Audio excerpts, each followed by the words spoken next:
Welcome to the Double E Show.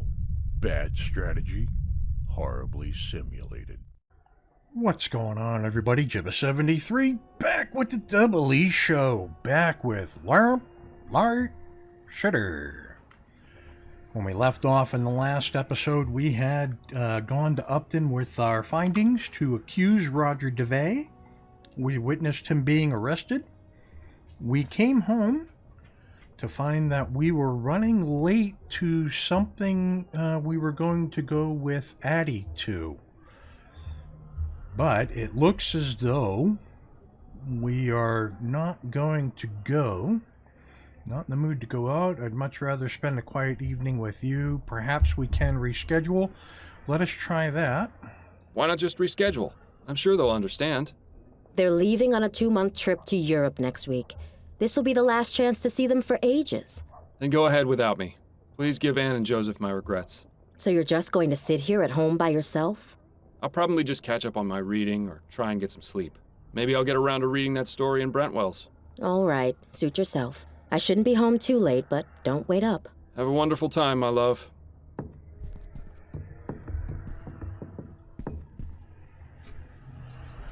Alone at last. If only I were. Careful what you wish for, Miles. You just might get it. Seeing as I won't, I think another trip to the Angel's in order. Oh, you're gonna break your word in addition to lying? That's bold. Nonsense. I'll be home in no time. It'll just be a quick drink to calm my nerves and get you out of my hair. I think I need a machete for that, Fordham. Very funny. Well, this isn't going to end well, I can tell. So, that last case was really something. Classic example of murder for money. Such a shame. Perhaps with Roger in jail, Miss Lathan's riches will go to a more worthy cause, like feeding the poor. You're not listening to me, are you? Oh, right, you've had 2 drinks already. Fine, I'll just see myself out. Copper for your thoughts, Miles? Oh, I was just thinking about a story I read tonight in Brentwell magazine.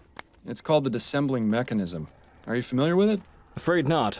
Brentwell isn't really my type of magazine. It isn't mine either, but my wife suggested I read it, and it struck a bit of a chord. Go on, then. What's it about? Okay. The story concerns an inventor, a woman who's the greatest mind of the modern age. In this story, ethericity's been discovered, and the inventor understands and uses it in her work. Ah, one of those fantastic speculative stories. Anyway, this inventor spends her time creating mechanical wonders, the likes of which the world has never seen.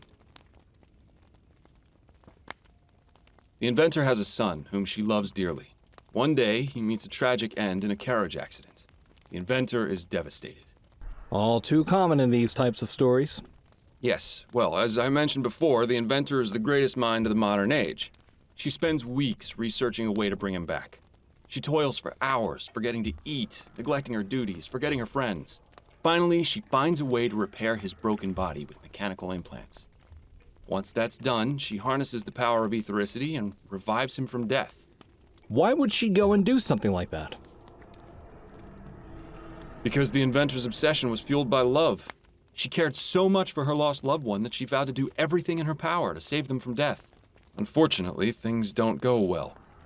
The inventor brings her son back, and at first he's confused, wild. With time and patience, she tries to ease him back into the world of the living. But gradually, she comes to realize that this person she's brought back isn't her son. Not as he was, anyway. When she understands what she's done, she flies into a fit of madness, and she kills both her creation and herself. How tragic. She also leaves behind a note which closes off the story. I can still recall the exact words. This dissembling mechanism hath not the vital breath of he whom I loved. It is not him. I have formed but a vain, mocking shadow of what is forever lost. That's one hell of a story, Miles. As I said, it resonated with me quite deeply. Same here. I can tell you, I'm glad that ethericity crap hasn't been discovered, or else this sort of thing won't just be in stories. You mark my words. Yes, I suppose that's one way of interpreting it. I should probably be getting home. One last gin for the road? No. Ah, hell, why not? Bad choice, Miles. It's later than I thought. Addy must be asleep. Nope. Miles, I thought you said you were staying in tonight. What happened to you? Nothing. I went out for a bit and lost track of time. Miles, you're dead drunk. No, of course I'm not. Don't you dare keep lying to me, Miles. It's obvious. I can smell it on you. But I'm not drunk. I only had 2, I think.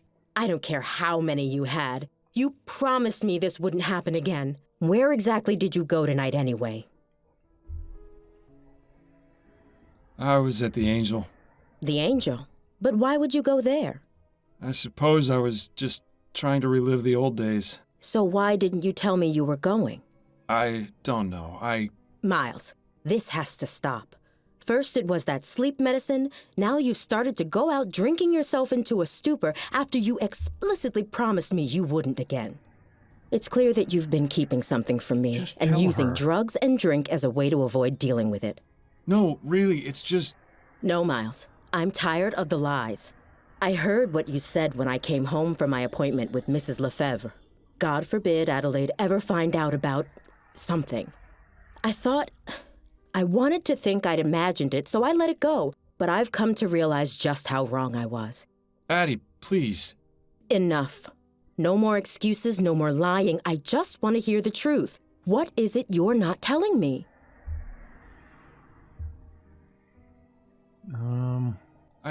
I can't tell you, Addy. I'm sorry, but if I do, you'll think I'm crazy. Do you know what I think is crazy, Miles? The fact that you think it necessary to lie to your own wife. Am I to believe that for all these years you've never felt you could trust me? Of course not. It's just that this is different. A lie is a lie, Miles. And the bottom fact is you've been lying to me for months. Perhaps I was too naive or too distracted to see what was really going on, but you finally opened my eyes. This can't go on. I refuse to let it go on. What are you saying? Get out, Miles, and don't come back until you're ready to tell me the truth. Addy, you don't mean that. I do mean it, Miles. I don't care where you spend the night, but it's not going to be here. If you ever decide you want to tell me what's going on, I'll listen. But until then, just go. Well.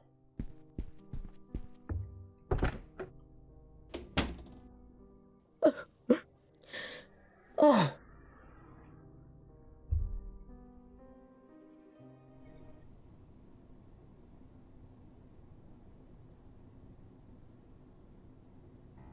Looks like Upton. Take me away from all my troubles. So far away from all the worries in my life. Who in the ether is calling at this time of night? Oh, Miles! Please come in. It's so nice to see you outside of work. Oh, I get a hug and a kiss? Is that how it works now? You put up your rough and tough attitude, but I know deep down you're really a kitten. Upton, are you drunk? No, of course not. I admit I like to have a glass of wine or 6 to unwind after work, but I can hold my own. Well, I'm glad you're not, because I am. Wait, what's going on? Is everything all right? No, I'm afraid I've made a mess of things at home. Addy threw me out. Oh, Miles. I'm terribly sorry to hear that. Not as sorry as I am, believe me. What happened? It's really not worth getting into. Let's just say I need to figure some things out about my life. Don't we all? Constance, I hate to impose, but Of course you can stay here, Miles, as long as you need to. thank you. I won't need much space. That chair in the corner should do nicely. Are you sure? You won't be uncomfortable? I've slept in worse places, believe me. All right. Well, I should probably be getting to bed. Early morning tomorrow and all that. Of course. Have a good night, Upton, and thank you again for letting me stay. Not a problem. Good night.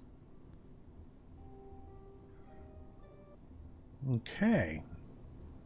1 week later.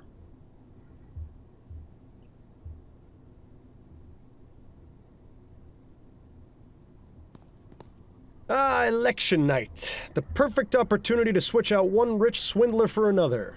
Don't know why you're wasting your time. It's not as though the Prime Minister actually does anything.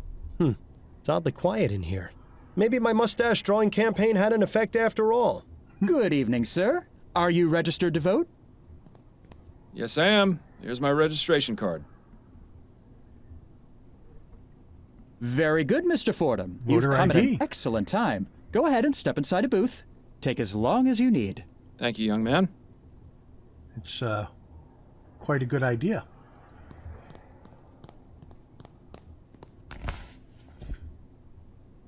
Okay.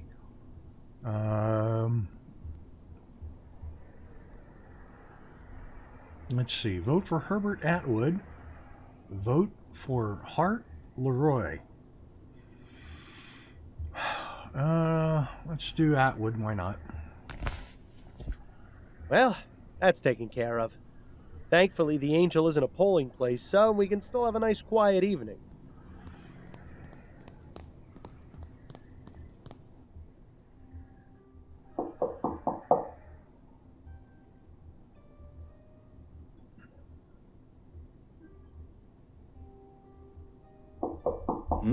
What?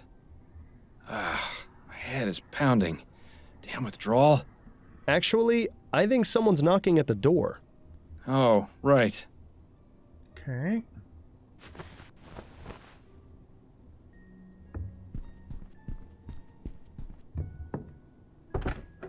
Good afternoon, miss. If you're looking for Miss Upton, I'm afraid she's not in right now.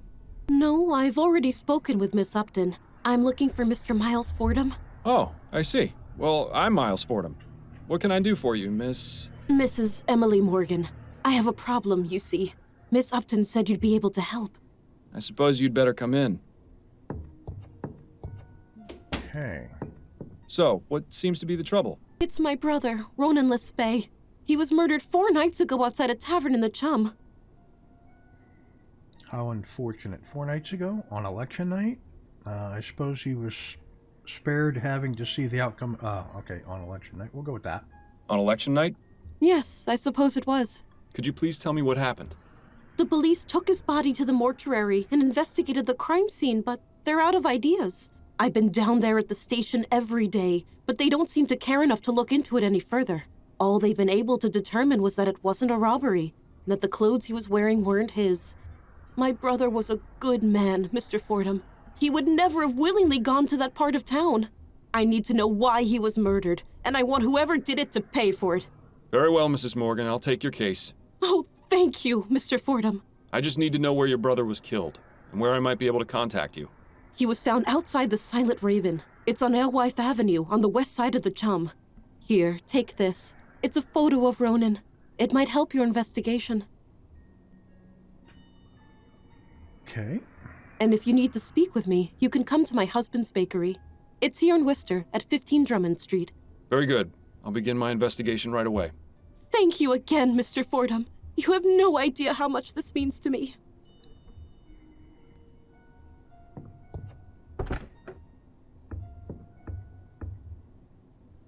Well, this case has our names written all over it. Maybe it'll be good practice for finding the man who caused my death, eh? Yeah. Okay, so let's take a look at the casebook real quick. Current case, the good man. Investigate Ronan Lespay's murder site. Murdered in a part of town he never went to, and clothes that weren't his. Was he leading a double life? Photo of Ronan. The photograph is of a young, unremarkable looking male. Okay. No suspects, no documents. Back to here. We will close. Is there anything? Well, let's look at the newspaper real quick. Hart Leroy continues election celebration, so I didn't vote for him. After beating Herbert Atwood in a stunning upset, Hart Leroy has continued his victory tour, yesterday visiting the Fordham Ironworks in Chumley. Workers cheered as the Prime Minister-elect gave a rousing speech in which he outlined his plans upon taking office next month. Your jobs are safe, your livelihoods are safe. Steam Tech will not replace you. Leroy repeated several times throughout his address to thunderous applause. Leroy defeated Atwood in a stunning landslide with over 73% of the vote. Most voters cited his stance on preserving jobs and shunning steam technology as the deciding factor. Leroy's first order of business will be resuming construction on the Gascogne-Chumley Bridge, creating several jobs. And that story's continued. Justice Killer strikes again. The latest victim of the serial murderer is Burley Cause, of Chumley. Cause was discovered in his apartment, killed by a single gunshot wound to the head. His neighbor, Ethel, reported a domestic dispute in which she heard the gunshot. Police arrived at the scene and found Cause, along with the word justice written in blood on the wall of his parlor. The Gazette has learned that each of the men found murdered previously in Chumley were found in the exact same situation, contradicting the police department's previous statements that the murders were unrelated. Due to the murderer's unusual displays at each crime scene, he has earned the name Justice Killer. As of this writing, there has been no established link between the victims. More on this story as it develops. Class action suit filed against Royal Maverick. The law firm of Usher and Price announces that a class action lawsuit has been filed against Royal Maverick on behalf of those killed in Foster Park during the Ligeia disaster in June of this year. Those who lost family members on June 24, 1844, as a result of the airship Ligeia crashing into Foster Park, are encouraged to contact the law firm. Royal Maverick operates several transportation services, most notably transatlantic airship services. Starting with the HMS Ligeia, the HMS Lenore, the Ligeia's sister ship, is nearing completion. Usher and Price are alleging gross negligence on Royal Maverick's part due to their lack of proper maintenance, which resulted in the disaster, causing 54 deaths on the ground, in addition to the 300 passengers on board. Grand Dame's bizarre death ruled a murder. After a full investigation by the New Bretagne police, the death of Gascogne Grand Dame Desiree Lathan has been ruled a murder. Chief of Police Reginald Snelling issued the following statement. Foul play was initially suspected, and our detectives determined that this was indeed the case. A suspect has been arrested and is awaiting trial. The suspect in question is Roger DeVay, an art professor at the University of New Bretagne. DeVay was recently named as Miss Lathan's beneficiary, a fact which concerned detectives on the case. DeVay allegedly left rags soaked in linseed oil underneath Lathan's bed. After several days, the oil caught fire, burning Miss Lathan alive as she slept.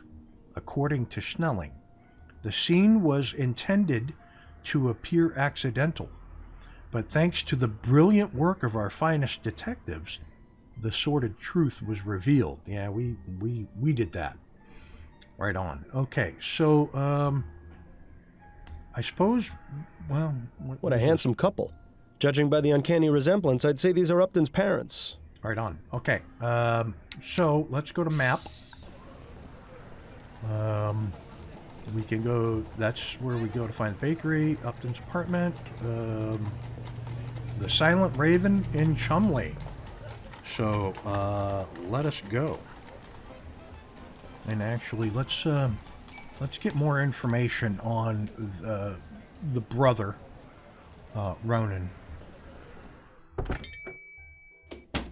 All right, Mr. Chavez. The cake and muffins come to a total of 6 crowns, 10 shillings. There you are, Mrs. Morgan. And thank you again. Barbara is going to love this. My pleasure. Enjoy. Pardon me, sir. I'm sure Barbara will enjoy them, the cow.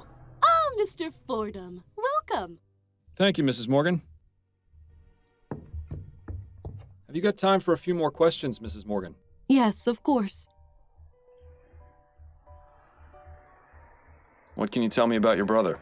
Ronan was the best brother anyone could have asked for. He took care of me after our parents died. Carriage accident. I was only 9 and he was 13. Ronan went out and found work and managed to support the both of us. He was just a child himself, but he kept us out of the gutter. Or worse, the workhouse. How did you hear of his death? Ronan comes by to visit me every day after he finishes work. When he didn't come for 2 days in a row, I got worried.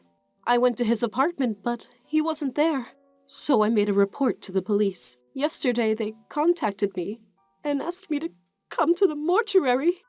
I'm terribly sorry for your loss, Mrs. Morgan. Thank you, Mr. Fordham. Please, find whoever did this to him. Ronan deserved so much better. Can you give me the address of Ronan's apartment? It's at 1172 Bushmill Street. I have a spare key. That would be most helpful. Thank you. What sort of life did Ronan lead? You know, just normal. He'd go to work, come visit me afterwards, and go home. He didn't have much of a social life. At least he never mentioned any friends to me. I always hoped Ronan would meet a nice girl to settle down with, but he was so shy, you know. Where did Ronan work? At the Grips Home Taxidermy Shop in Gascone. I always thought it was rather macabre work, but he enjoyed it. Bit lonely, though. Another spot to check out. What do you know about your brother's murder?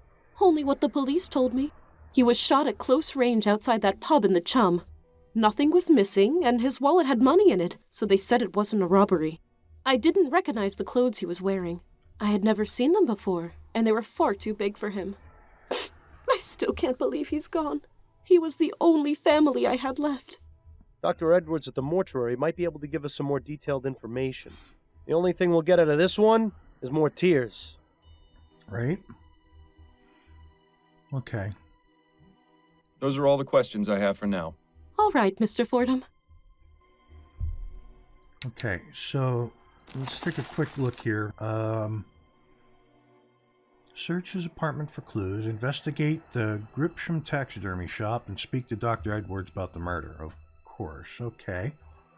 Photo of Ronan, documents. Just the fact that he was wearing weird clothes. Okay, let's go to map. There's Ronan's apartment. And there's where he worked, and that's where they found him. Let's go to the apartment first, shall we?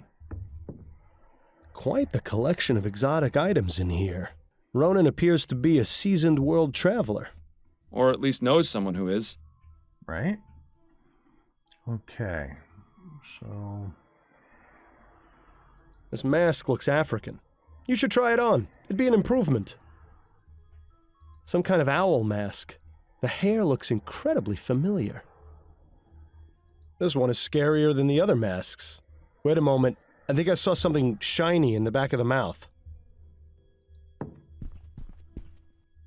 How about that? A perfect hiding place for a key. Interesting. Okay.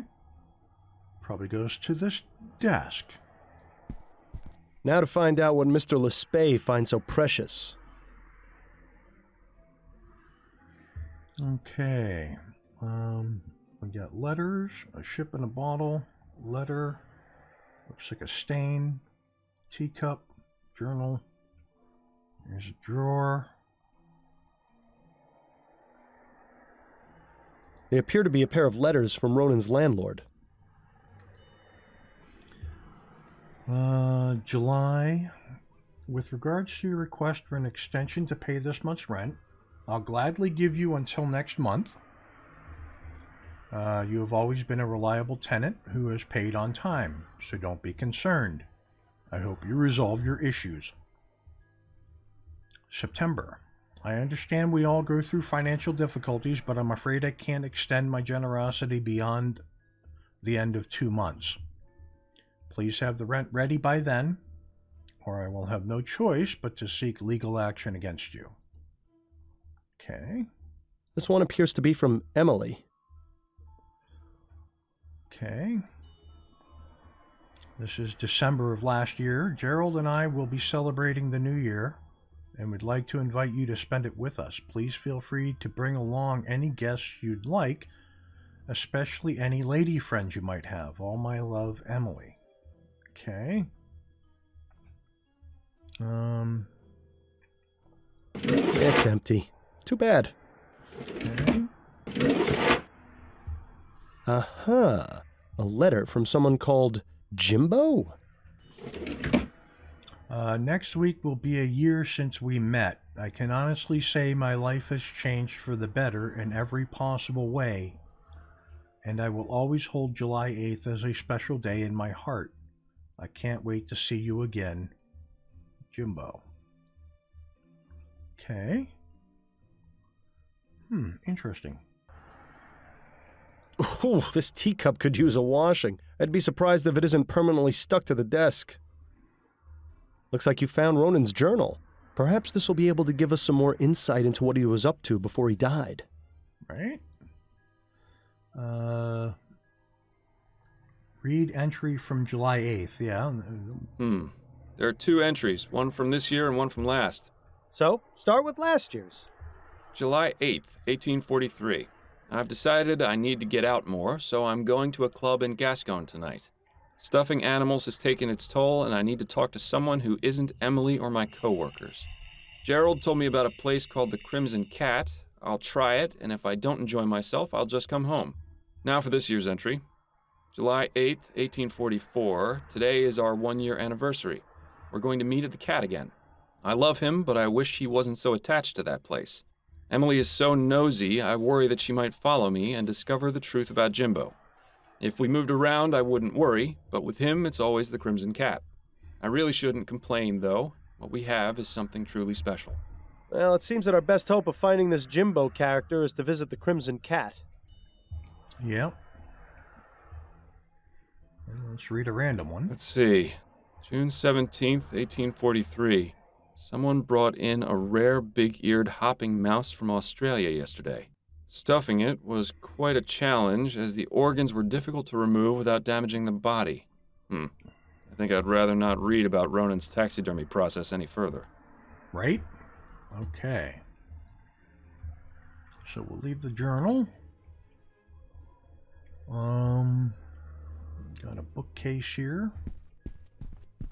Ronan's book collection mostly consists of cheap pulp adventure novels, but this top shelf looks interesting. Let's see, we've got exotic fauna of Africa, exotic fauna of Australia.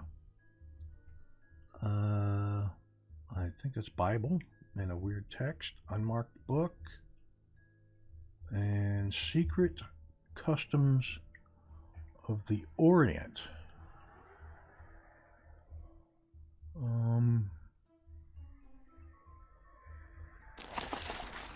You must be aware, dear reader, that the customs of the Orient differ greatly from our own. You would do well to familiarize yourself not only with the common ones, but the more obscure and clandestine ones as well, lest you offend anyone on your travels.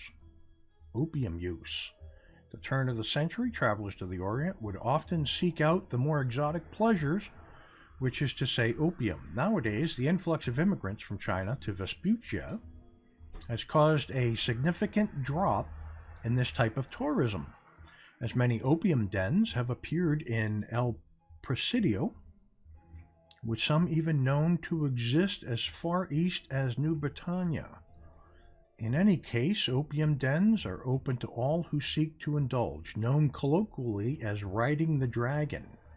The use of opium recreationally for relaxation or as a social activity is a common pastime I'm not sure what that word is. It looks like bijou.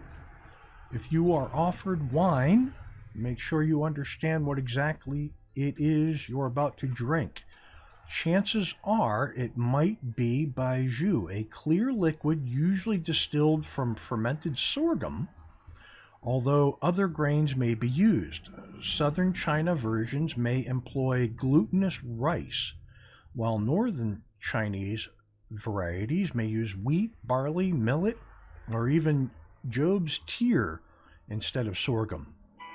The Jai-Q starter culture used in the production of bijou mash is usually made of pulverized wheat grains. As a foreigner, drinking bijou may be a shocking experience. It has been known to be used as a way of proving oneself in a group. This high concentration of alcohol is often too much for anyone not used to it. Exercise caution. The last thing you want is to end up face down in a back alley. Okay.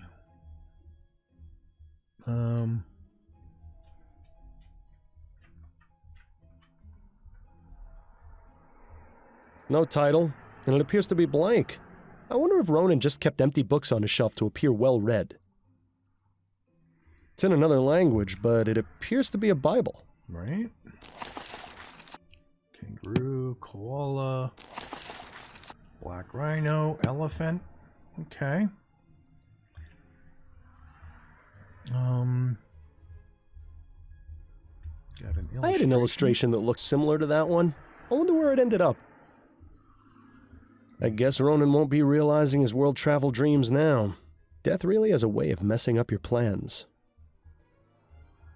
Ronan wasn't too concerned with comfort, apparently. This is hardly bigger than a bunk at sea. Right?